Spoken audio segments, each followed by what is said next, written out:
Yo, welcome everybody back to the SportsRoom. We're back with a special holiday edition. As usual, your host, JDino, the other half of the team behind the scenes, my man Vince. Yeah. Yo, we'd like to thank my man Big J for holding down the Kobe corner last week. But after his stint in Tampa, I mean, he had a nice view of the Bay. Didn't have a nice view of many touchdowns, but man. Like to welcome back to the show, my man J Money. Man, let me tell you, first off, man, hey, Big J, appreciate you holding down the Kobe corner, man. You did your thing, big dog. Salute.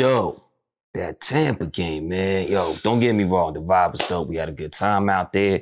But man, we sitting there like 12 rows behind the end zone right there at the BUCS tunnel, expecting a dope game, Man, no touchdowns, not even for one side.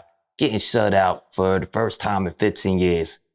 Crazy game. I like to say, it was a good defensive game, but, you trying to watch a game, but it's all good. It's a dope vibe. Right behind the end zone. Right behind the end zone. See a single touchdown? No touchdown. Tough. No touchdowns. Crazy, man. I don't know what it was, man. It is what it is, but, I tell you what it is. I think I called it early in this in the shows, man. I don't know what it is.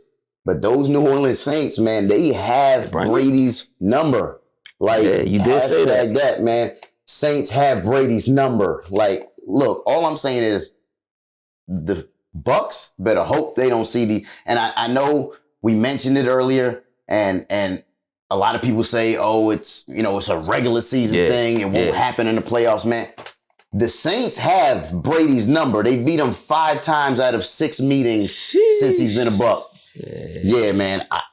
What's going on with the BUCS and I don't know. Trying to get past these Saints, man? He can't get out of that division, huh? I just know the BUCS, they ain't got, they can't be wasting Surface Pros being broken. That's what I know, but that's another topic. But anyway, but it was a tough loss for the BUCS. If you think about it, they took a lot of injuries, right?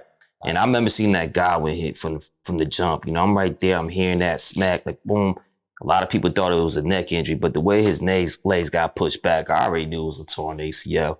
And I don't agree with them letting him just walk off the field like that, jump up. Yeah. I just think they should have took that more into context, that it was something deeper than that. They took it like possibly a sprained MCL or something of that nature, but I knew it was an ACL, man. I knew it was done. It's tough, man. I mean, that's their leading receiver. They're going to miss him.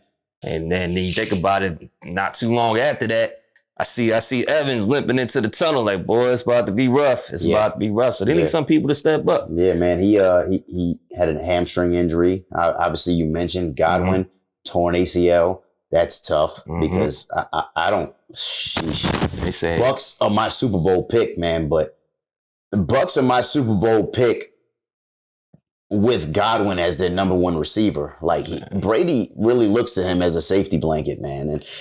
And it's tough right about now, man. They also lost Leonard Fournette in that game too. Fournette's on IR as well. So I mean, man, these BUCS are plagued with injuries right now, man. It's gonna need some people to step up. It didn't take long for the PR to say that suspension talk and possibly releasing Brown. That noise got settled real quick. He coming back next week. We'll see AB next week. He coming back next week. But I like to see Tyler Johnson step up for them. I like that young boy. Yeah, I like Tyler Johnson. And obviously, they're going to need a running back. Yeah. Leonard Fournette. Yeah. Hey, go ahead and, put a little faith in Ronald Jones, man. He's done it in the past. He could do it again. Personally, he looked real good in this past game after Fournette actually left. I couldn't understand why they had Keyshawn in there more.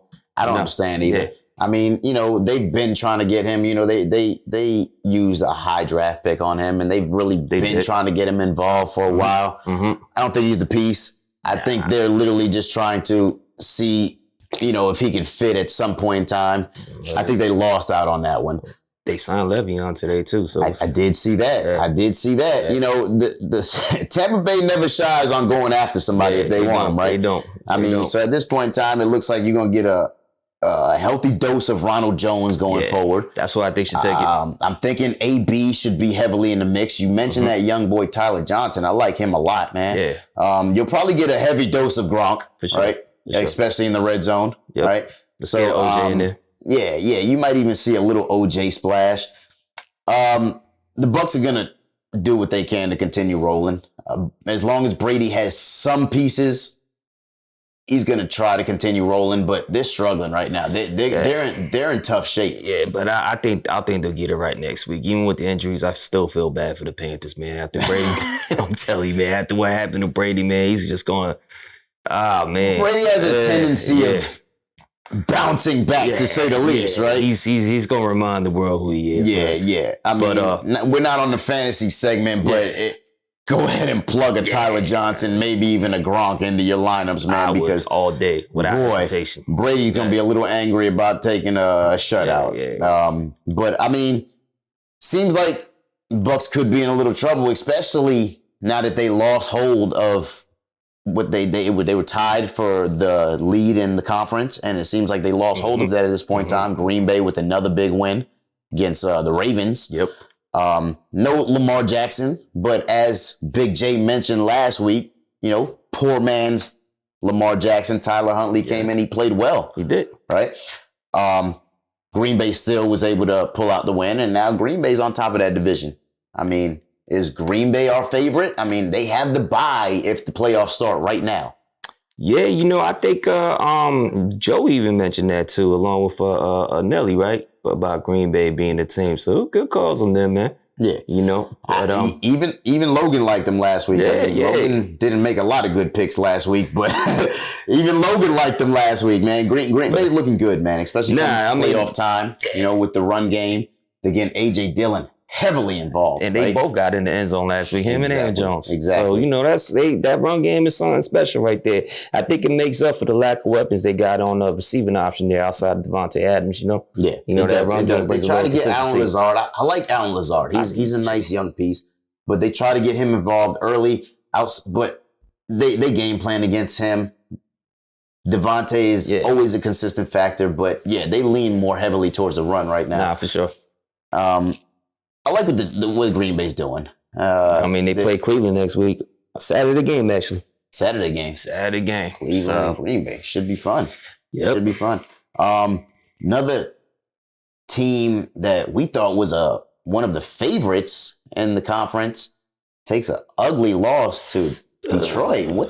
What the heck happened to the Cardinals last week, man? Face planted against Detroit? I don't know if it's not having Hopkins in there, but he really hasn't been there for many weeks now with the lingering injuries he's been dealing with. And but Detroit low key's been putting it together. Even though they're a team that people look at like, it's Detroit, it's the Lions, right? But winning 2 out of the last 3, and I think the biggest player there that I'm really, really watching is Amon-Ra St. Brown. The last 3 weeks, he's had 35 targets, 26 receptions, 249 yards, and 2 touchdowns. This whole season, he's had 52 receptions. So you're telling me in the last 3 weeks, he's had half a receptions for the whole season. Yeah, that's a nice young talent. And then low key, who was Craig Reynolds coming out of nowhere? Who is Craig Reynolds? 37 carries, 195 yards, averaging 5.3 yards per carry. Yo, running backs. Is he a sleeper or did he just have a big week? I don't know, but low key, before I even touch fantasy, I got him on one team because if DeAndre and Jamal keep staying out, I'll plug him in. Man. You think about it, low key, out of running backs that have taken 100 carries or more this season, Pollard's in first with 5.7, and you got JT with 5.6 yards per carry. So that 5.3 yards per carry is pretty impressive. It is. Yeah. It is. Didn't see that coming. St. Brown is a nice young piece. Yeah, he is for sure. Josh Reynolds. Good one. Where'd he come from?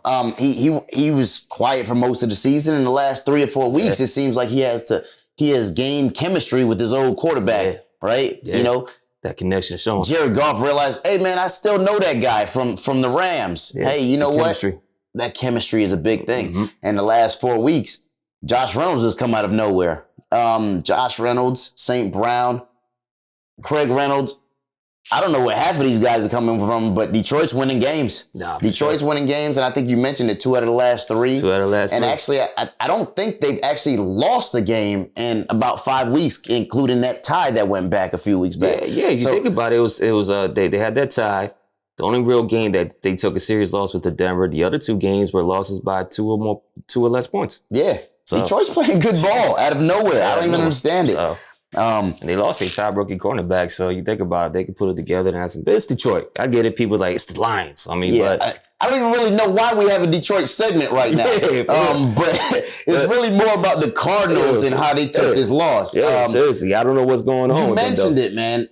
I think it has everything to do with no nuke. Yeah. DeAndre Hopkins is one of the best receivers in the game. Agree. You take him out of your operation, and what did Detroit do? They loaded the box the entire time. Yeah, we spoke about James Conner and Edmonds coming back last week, and they came back and they ran the ball okay, but Detroit really loaded that box up. Yeah, and hey, it worked. I mean, Kirk had a great game. 9 for 97, I believe, with a touchdown. Kyler had to throw to somebody. Yeah, he had to throw to somebody. But I mean, I think what could be an X factor for them is finding a way to get Rondell more involved. Got to get him involved in that picture right now. I think DeAndre's done for the season. He's done. Right? He's done for the season. No matter, tough man. And, injuries. But the thing about DeAndre, it's tough to see him go like that. But if the man needs a time to get it, he's throughout his career, man, he's always on the injury report every week, but shows up every Sunday, man. Real professional on the field. Not that diva type wide receiver that you normally see when it comes to a player of that caliber. So you gotta, you get it. If he can't play, he's banged up. He can't play. He's beat up if he can't play. He's tough. He can't play. Tough. He brings it every night. Yeah. So Cardinals got beat. We mentioned James Conner possibly having a good week. Chase Edmonds possibly having a good week, but Detroit really loaded up that box. So let me ask you this about the Cardinals, man. Big game next week after that loss. Who they got next week? Colts. Ooh, that's a tough one. That's a tough one, man.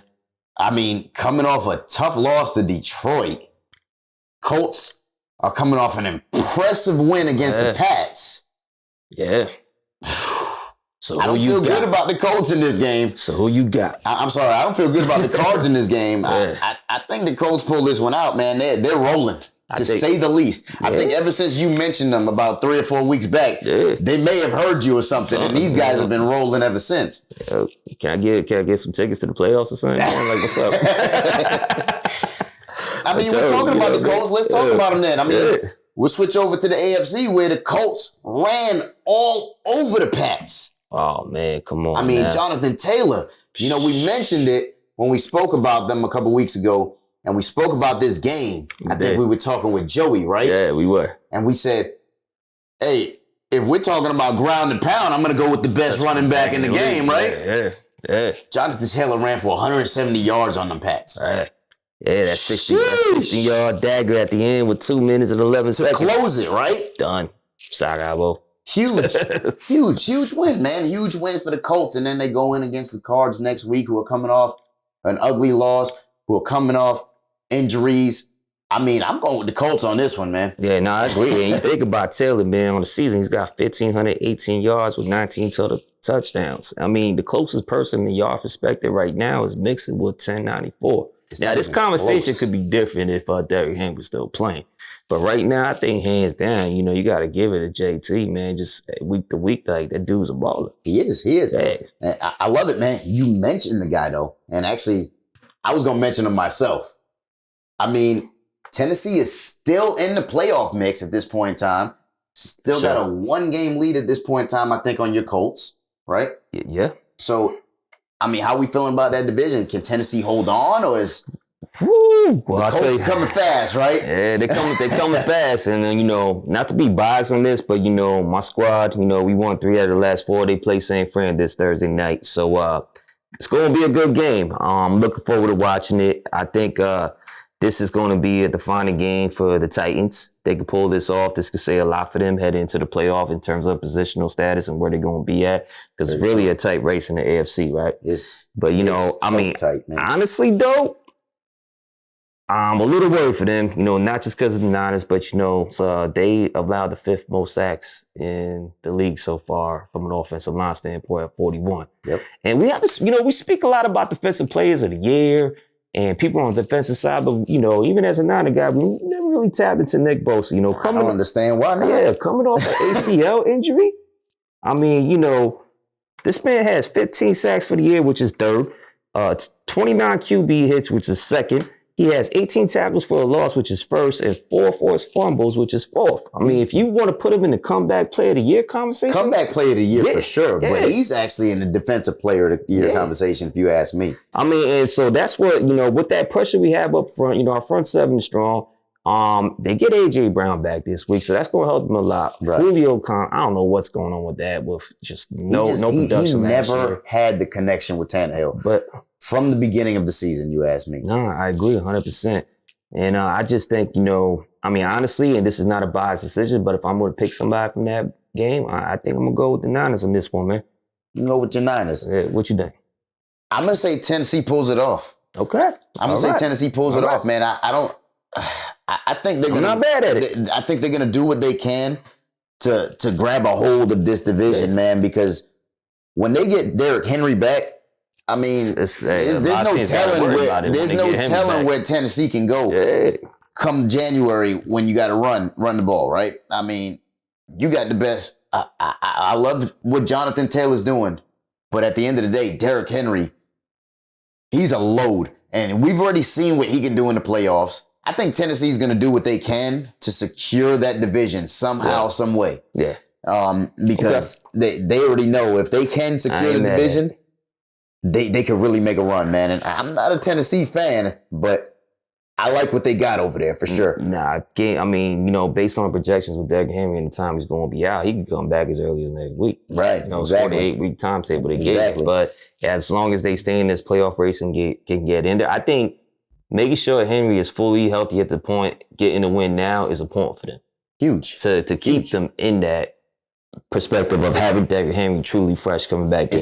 That let him come in like a week or two before the playoffs start. Just let him get some of that football game back in his life. Yeah, even if they don't give him a full workload. Yeah. You give that man half a workload, I mean, you could still pretty much count yourself for, being in the game, right? So, couple other teams, man, in that AFC that huge wins. The Thursday night game, the Chiefs beating the Chargers for the lead and actually the best record in the AFC at this point in time. Yeah. The Chiefs are back on top, right? Yeah. We ain't going to keep saying the cream rises to the top, but the Chiefs are back on top and they look good. Kelsey wasn't lying about getting that swagger back, man. No, that swagger's back. That swagger's back. And boy, you mentioned his name, Travis Kelce.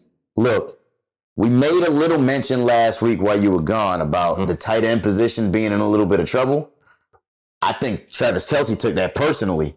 My man had the game winning and the game tying touchdown in the fourth quarter. Yep. And then the game winning touchdown in overtime. Yep. Travis Kelce was upset that we meant, look, I'm sorry, Travis Kelce, if you're watching this show. Look, you still the number one tight end in the NFL. I'm sorry, man. Travis Kelce had a huge game, won that game, put him on their back, right? I mean, that guy, Patty Mahomes, had a little bit to do with it, right? Yeah, for sure. I mean, this next week they play Pittsburgh. I mean, there's a few questions going on here, a few concerns. This COVID thing's hitting the league pretty hard. You got Tyreek, you got Kelce on it, you even got Bucker on it. They don't even have a kicker right now. They don't even have a kicker. Right. They're probably going for 2 all week, huh? Yeah, I mean, tell you.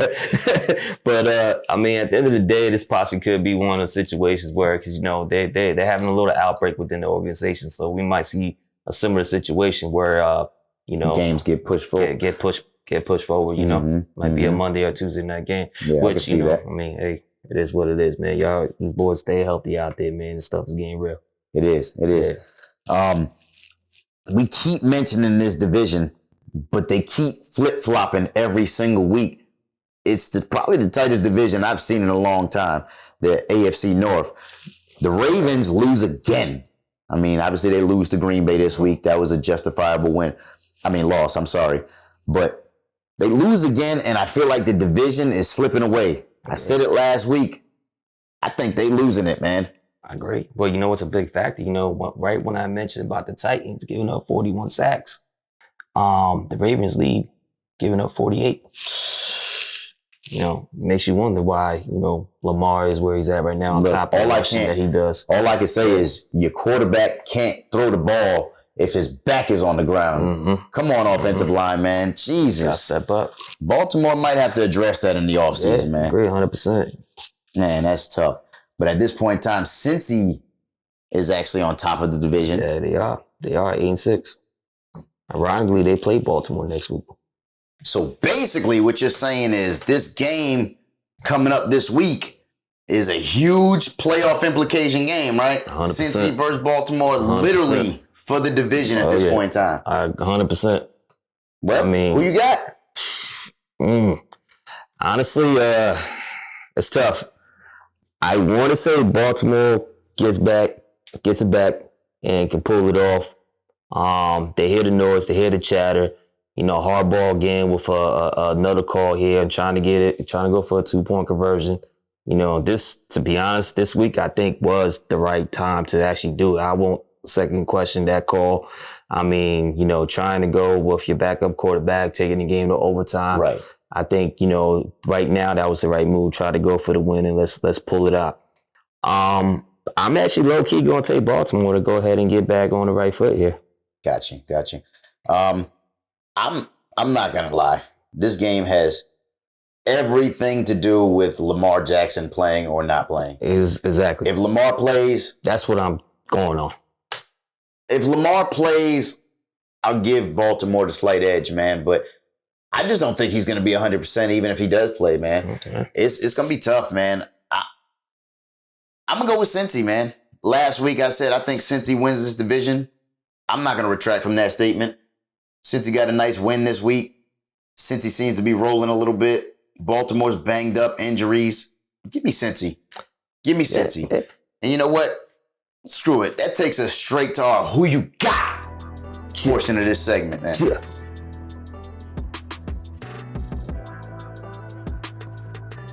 Who you got then? So you say you got Baltimore, I got Cincy. All right. What's some other playoff implication games that we got to mention? Buffalo, New England. Tell the people, man. Who you got? Wait, where's that game? Oh, it's in New England. It's in New England. And you got to remember, New England pulled off the win at Buffalo. Honestly, I like the way New England played Buffalo, personally. Yeah. Give me New England that game too, man. Give me New England this week. Yeah. Give me New England extending their lead on the division. Give me New England saying, screw you, Buffalo. Fight for the playoffs. Yeah, you know what? I'm actually right there with you. I agree with you. Yeah. I think after taking that tough loss against the Colts, I think they're going to get it back together this week. And there's no way Belichick's going to let them lose 2 straight. Belichick's making them boys work hard this week. They're in the game room this week, man. They watching all the footage. All right, so who you got? What other games we got this week? We got Colts Cardinals. Who you got? Oh, man, said it early in the show, man. I think the Colts just keep that momentum, man. Yeah. I think they keep it. I think they keep striving, to keep fighting, and they're gonna be 9-6, man, which brings an interesting case. Because if that puts Arizona at 10-5, the Rams, they play Minnesota next week, which Minnesota, they're right there in the bubble too. You know, they got the 7th spot right now at 6-7. So let me ask you that game. Does Minnesota make a fight to stay in the bubble, or Rams pull off the game? Nah. Who you got? Nah. Ain't no way Minnesota's winning this game. Yeah. There's no way. First of all, Rams just won another game, okay, against Seattle. Huge division game. Rams have won 2 straight now. Seem to have it rolling. That defense is looking good. Von Miller is really looking good in that mix. Yep. All right, man. I'm going to Rams without a doubt. And as a matter of fact, while we're on the topic, I'm going to go ahead and make another prediction. I think the Cards lose a hold of this division to the Rams this week. Tough. But I dig it. I like it. I just want to see Justin Jefferson get his 21 yards to pass Odell for the most receiving yards in the first 2 years. It's going to happen. That's the reason why I'm watching it. So, you know what I'm saying? But it's going to happen, man. Outside of that, I don't mind him taking L. You know, that puts them at 6-8. You got 2 7-7 teams out there. You got New Orleans playing Miami. We saw what New Orleans did this past week against the BUCS. All right. We already know New Orleans defense is for real. Yeah. We also spoke to Logan last week, and Miami really hasn't played anybody. And when you come with a true defense like New Orleans, man, give me New Orleans next week all day against Miami. That winning streak is coming to an end. Sorry, Miami fans. You know what? I think New Orleans is riding a high this week, and I think Miami comes in there and shuts them down. I think they get the dub. Interesting. I think they get the dub. I think that kind of shakes it off and just get Bucs fans even more mad. You got Miami going on a 7-game winning streak for the first time in God knows how long. But you got it, brother. Somebody's got to be the bad guy. All right, Somebody's got to be the bad guy. So who else we got on the who you got? All right, let me think about this real quick. We got an interesting 7-7 battle on the AFC West. We got the Raiders playing the Broncos. Who you got? Man, I think the Raiders barely pulled off a win this week just because Cleveland was missing half their squad. Do you know that they had 24 of their 53 starters out? Hey. How do you even put a lineup on the field with 29 players left? Right, I did the math. 29 players left. Sound like senior hooky day. Sheesh. Nah, the Raiders didn't prove anything by winning last week. Give me the Broncos. Yeah, you know what? I think Javonte Williams, we've been bigging up his name on the show a whole lot. I just think Javonte Williams continues that, with that run game. And, Drew Lock is going to be in there. So I'm going to take Denver for the lock. He actually... Denver for the lock. I like it. He actually looked good last week, man. He looked better than Teddy did in, all the games he's played this year. So Teddy took a loss. He took an ugly injury. Yeah, he did. He did. And, sorry to Teddy for your injury, man. But I think that was good for the Broncos. All right. So the last game that we got with playoff implications is KC and Pittsburgh.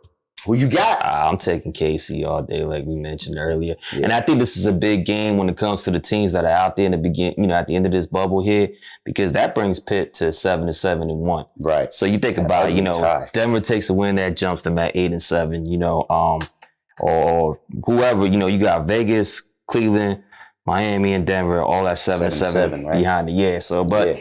We'll see how it shake out. It's really going to make an impact to those teams really trying to fight for the playoffs. So I think it's safe to say if Pittsburgh loses this game, they could be looking at outside the playoffs. So, and not another chance to get in at this point in time with all these teams that'll be jumping ahead of them. So, sorry, Pittsburgh. Better luck next year. I got KC this week too. They're playing good, man. They're rolling. Yeah. Travis Kelce already said it. They got their swagger back. Man. Best team in the AFC. Although we already saw best teams don't always win. I'm going to go ahead and touch this fantasy football segment just because, man, I got to give a shout out to my homie Logan, man. Keep your head up, fam. I know best teams don't always take out the number 8 seed, man. But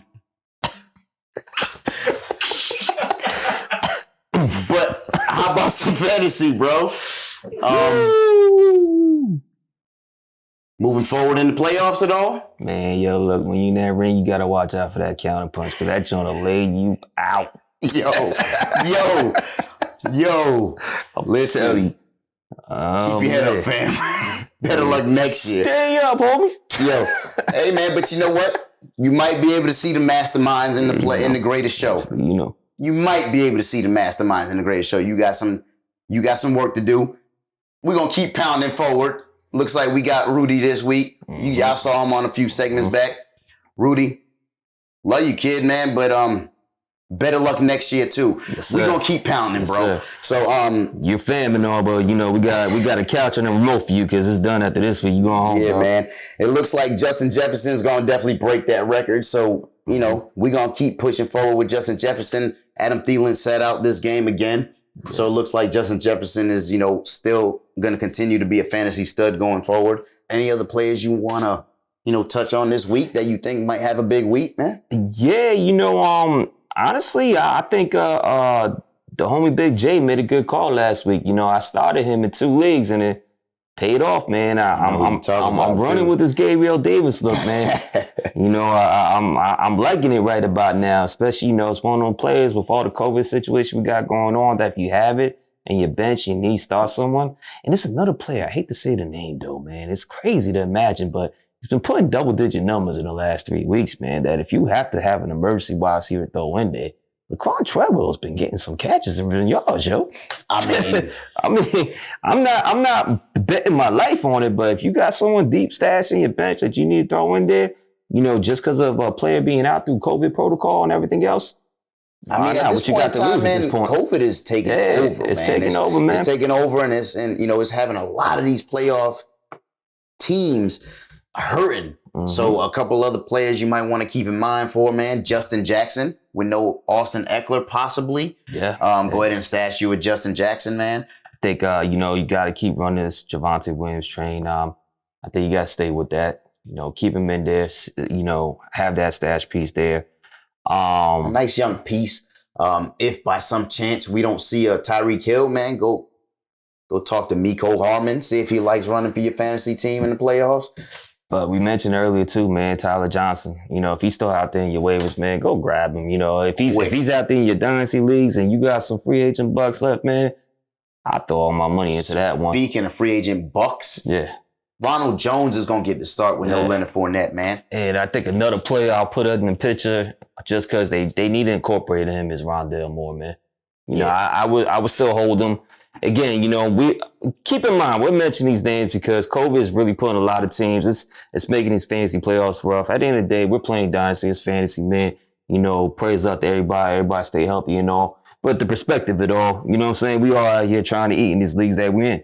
Right. So, these are just some names that you got stashed in your bench that if you don't, or if you have them, don't drop them this week. Handcuffs, if you will. Yeah, exactly. Get depth. You got to get depth this time of year. Man. It's very important. Key tip to fantasy, man. Always try to stash your handcuffs. Yes, sir. Come playoff time, they could come in handy. Handcuff comes in handy. Look, COVID is taking over, man. Go get you a couple handcuffs. So as usual, we're going to cross over into the NBA. Yo, J Money still holding down that Kobe corner, man. Yes, I appreciate you over there. Yeah, man. It's a spot, man. Got no man in the middle today, man, but got my G-Man still in the middle. G-Man. Giants ain't quite in the playoffs, but my G-Man still stay in the middle.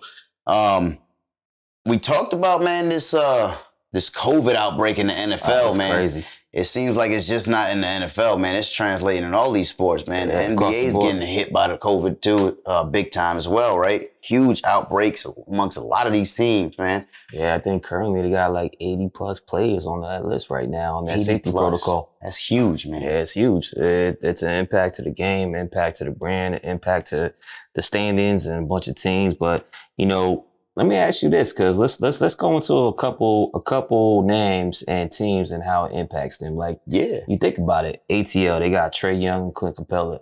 That's huge, man. That's their entire offense, you ask me. I mean, that's their entire team, if you ask me. Clint Capella is really the guy that holds down. He's the anchor for their defense, And then Trae Young is, their entire offense. If he's not getting you a bucket, he's the one finding the man, right? I think he's averaging 27, 9, 10 assists a game. So to go along with Clint, to lose both of them, man. I feel like you pretty much lose your entire team, man. Yeah. Atlanta's already struggling to make the playoffs at this point in time. They've been fighting to get back in it. But this loss, due to COVID, it could really backtrack them a little bit. I think Atlanta right now, they 14, 15th in the 11th spot right now in the East. So this doesn't help, at all. Exactly. I mean, they were already on the edge teetering, so I don't like this for them at all. To keep it on the East, man, another team that's taking a hit, if you think about it, man, is Toronto. You look at some of the names that's impacted with COVID right now in the protocol. You got Scotty Barnes, Van Fleet, and Siakam. Like, who's going to run it now? I mean, to be honest with you, they're another team that's already been struggling to make these playoffs, man. And it doesn't make it any better, man. I mean, Van Fleet is their MVP candidate player at this point in time. They lose him. And it's not like they even have their backup point guard because they lost, Malachi Flynn to COVID as well. Yep. I believe Gary Trent is on the list as well. I mean, they're gonna have to look for, a lot of these no-name players, maybe like, Chris Boucher's, to possibly step up and I like that. But I don't think it's gonna be enough. They're probably gonna be a good team to pick on for the next couple games. They're probably not gonna win any games anytime soon. They're probably gonna dip a little further in the standings and, I'm not very confident in Toronto this season already. And then, with these losses, it doesn't help anything. It kind of shows a little bit like where, sad to say, as far as this COVID thing and where it's spreading. It seems like, the Midwest and Northeast are really taking a hit, Yeah, right? they really are. You know, if you add into it, you know, just keep it on the Northeast right now, you know, a little bit. Durant and Harden, they on the safety You protocol lose list too. Durant, Harden. Yeah. Man, I think they got LaMarcus Aldridge out. They're literally running their offense nowadays through Blake Griffin and some no-name players that I'm a basketball head, man, and I've never even heard of half of these guys. Mm-hmm. Look, all I'm saying is the East better be happy right now that they got those guys out, because Brooklyn was starting to pull away, and it may allow them to stay a little competitive. You allow some of these other teams in the East to maybe, you know, hold on and you know, not fall too far behind, man. Yeah, if you slide a little bit to the Midwest there, you think Giannis from Milwaukee. Yeah. He out. Some more big names in the East, Anthony man. Edwards out. And they've, at this point in time, with all of these, I think Giannis is out. Bobby Portis is out. I think Chris Middleton was out for a little while. Yeah. Those guys are struggling. They've fallen, I think, to like 5th in the East at this point in time, strictly due to injuries. It's crazy how much it's impacting the league, man. Also in that same conference, if you think about it, man, you know, the Knicks getting hit up too. You got Toppin, you got Barrett out. Yeah, them guys are plagued with, you know, COVID as well, man. I mean, it's impacting the league for sure. I mean, speaking of the Knicks, man, they got all types of organizational things going on anyway, you know, outside of, you know, COVID hitting their organization. What's going on with Thibodeau and Kemba? It seems like they had a little bit of a falling out lately too, right? Mm-hmm. There's a lot of noise going on there. Apparently, Kemba doesn't really like the way Thibodeau's running the show. And Thibodeau is a defensive-minded coach. Yes, and you know, since Kemba was out, the Knicks actually improved drastically defensively, right? Mm-hmm. You know, so I mean, can you really blame Thibodeau for, you know, benching Kemba for those? I believe it was 10 games. 10 games. I think at the end of the day, you the head coach of this team, right? You the leader. You know, I think you have to make that impact to go ahead and sit this man down, because if you let somebody disrespect you like that in that manner, then it kind of, you lose control of the whole team. Right. You really do. So, I mean, I'm not mad at him for doing that. And statistically, it shows defensively that Kemba's not that guy defensively. He's not. He's never been that guy defensively. And actually, you know, that's the thing, is you bring in a veteran like Kemba, hoping for him. You know, the Knicks already played great defensively. And you bring in a veteran like Kemba, hoping that they'll push your franchise to that next level. And he does the complete opposite. Mm-hmm. You know, he actually, you know, makes your defense worse. He's taken they're characteristic now and late in his career, but uncharacteristically bad shots for Kemba. Bad shots, forcing the issue all the time. You know, I don't like it, man. I'm not liking this fit with Kemba in New York, man. But, you know, hopefully this, you know, little suspension that Kemba had, you know, will help them out, you know, going forward, honestly. So do you see them staying in the race long term and making that push? I feel like it's going to depend on Kemba. Yeah. You know, I feel like they're a great defensive team. They're probably going to make a push towards the playoffs. I think Kemba is going to be what gets him over that hump. So you're saying Kemba's going to find his UConn days and just really running through the Knicks can only hope. The Knicks can only hope. I mean, I know one person they don't have to worry about playing against, though, in New York is Kyrie. That's for sure. Because Kyrie's not going to be playing in New York anytime soon. At all. Not against the Knicks, not for Brooklyn. But apparently, he's going to be the first part-time player to be able to play on the road. Yep. I mean, how you feel about that? Man, talk about changing the game. That's all I can say about that, you know, when it comes to Kyrie. I mean, if you think about it, like, who has that type of level of impact? Is it Durant playing too much? What do you think? I feel like a lot of these big-name players are probably impacting this decision nowadays. And, you know, you could pretty much blame it on Brooklyn. You know, they reneged on their whole, you know, statement originally. You know, they were not gonna allow players to play without being vaccinated. And now all of a sudden they pull back just a little bit. And I feel like guys like KD and Harden may have voiced their opinions a little bit. Maybe even other players from other teams. Who knows? But I feel like it's probably league-wide. Man, I don't know if it's that or one man changing the game, but one thing I know, like if I get in trouble, like I need to get in touch with Kyrie's agent. Like I need your legal team on my side, like for real. Like I might not be able to afford them right now, but you know what I'm saying, like. Yeah, you might need to get in contact with Kyrie's agent. But I mean, hey, look, speaking of super teams, man. Yeah. Let's switch over to the other conference, man. I mean, we talk about them a lot, man. But they just had a huge injury. Yeah. I already know where you're going with this. We out for at least 4 weeks in LA. No AD. Man, they say 4 to 6, but I feel like it's going to drag into more like a 2.5 month type thing. Yeah, you know? man. I don't think it's going to be 4 to 6. I mean, guys made of glass, huh? I tell you, that's the biggest thing with us, man. There's been a lot of talks before the season. Even I, as a fan, said like, that's going to be the X factor for us is by his health. He's staying in the game. He being consistently on the court. Right now, we right around 500. So, at this point, I think LA, obviously they just got to stay within that picture, right?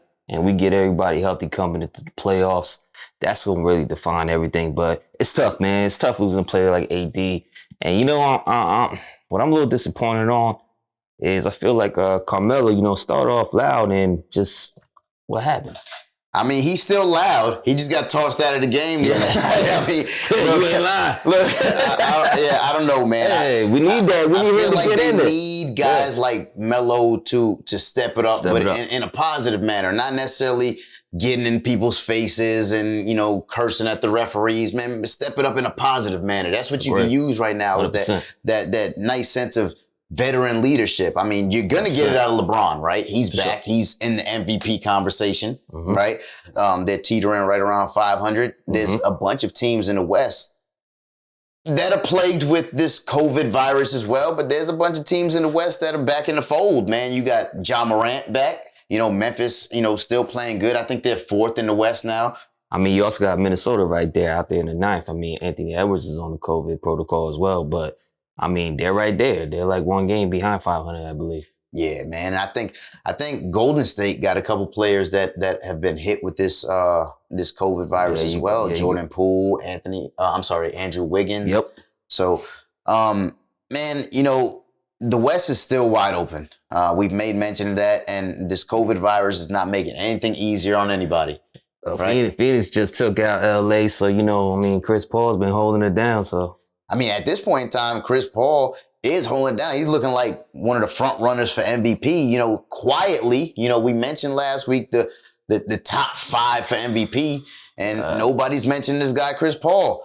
He's got Phoenix number 1 in the West at this point in time. You think he's a little, little tight about last year and how it played out? Hey man, look, my man's got a target in his eyes right now. I would be if I was him. Yeah, I would be if I was him. If any player in the league that I think deserves one, man, because Chris could have been had one. We know the history. He should have been in LA. Man. So and then you look at the whole format and the teams and how everything's set up. That trade back then would never got rejected these days. No, so and they would, so that's one man at the end of the day. He would have had a couple ships, and Kobe would have had a couple more, right? Yeah, for real, 100%. All right, so with all the COVID talk, one person that really hasn't caught it, knock on wood, but Steph Curry gonna have to step it up for them Golden State Warriors to try to get that top ranking in the West again, man. We talked about it a little last show, man. You weren't here for it, man, but Steph is officially the best 3-point shooter in NBA history. Man, that doesn't surprise me. I remember when he was in college in Davidson, right? Obviously I do my brackets during March Madness all the time. And I actually won my bracket that year because I was the only person that had Davidson going as far as they went, right? Oh, so you telling me you had faith in Steph from jump. Okay. I'm like, man, I remember Dell out there in Charlotte. Like, come on, man. This dude got a better flick of the wrist than his pops. Like, he out there killing it. Tell Dell that, though. But you know what, man? You know, imagine being a dad, right? Watching your son accomplish something like that. So that's all I saw when that record got broken. It was the look on Dell's face, man. Like, wow, amazing. No, you know? it's a fact, man. Yeah. You know, I say don't tell Dell, but Dell knows it himself. Yeah. Dell knows that he birthed the greatest three-point shooter in NBA history. I did that. Yo, and to be real with you, man, this guy has changed the game, bro. Yeah, it's not like he's just a shooter. He's changed the game, man, to jack it up from 35 feet. You know what I'm saying? Word. You know, he was logo Steph before logo. Before logo Lillard or anybody else. Steph was draining them things from the logo. He does it in 100%. Yeah. You know, the guy's crazy. He made it cool. He made it okay to jack up 10, 12 threes a game as long as you make it 50% of them, right? Word. I mean, Steph has single-handedly changed the game, and he deserves to be labeled as the greatest three-point shooter ever, man. Like, greatest shooter ever. I mean, hands down, man. So, salute to Steph, man. Yeah, 100%, man. Shout out to my mans Ray Allen and Reggie Miller. Commend you guys on your respect for Steph and breaking the record. And shout out to my man Larry Bird, man, because that's where it all started. Even Reggie said that's where he mimicked his game from. So shout out to my man Larry Bird, man. And shout out to you, J Money. Appreciate you joining the Kobe Corner as usual, man. I'm back at it again. Man, I mean, sorry you had to take such an ugly loss in Tampa last week. I hope your trip was still dope. Oh, man, dope time. Dope time, man. Yeah. Shout out to my homeboy, Welly, man. You know, we did it up, son. Yeah. And as usual, thank you guys for watching, man. Like and subscribe us on YouTube. Check us out at sportjv.com. Check out the holiday section, man. Follow us on Facebook, Instagram, and Twitter. And as usual, we're going to leave you guys on a little quote, man, from my man Larry Bird. A winner is someone who recognizes his God-given talents, works his tail off to develop them into skills, and then uses his skills to accomplish his goals. Thank you guys for watching.